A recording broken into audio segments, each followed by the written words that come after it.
ka-love team na si Luis Manzano. May dapat nga bang ipagselos ang non-showbiz boyfriend ni Ann? Huli naman ng camera ang sweet moment sa birthday party ni Melissa Ricks kasama ang kanyang special someone. Nagpapatrol Mario Dumawal.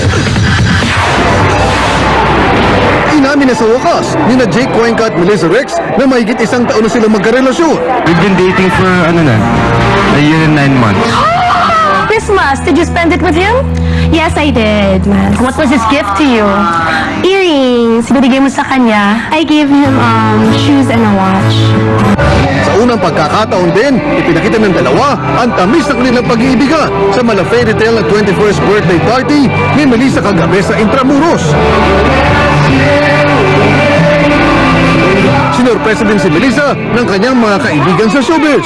One thing about life and love, Puno naman ang kilig moments at harutan ang balik-tambalan ni na Ann Curtis at Luis Manzano sa Who's That Girl? Kasama sina Eugene Domingo sa direksyon ni Wendy Ramos. ever since nagre-request na yan na makasama ako, nagre-request ng kissing scene sa mga ganun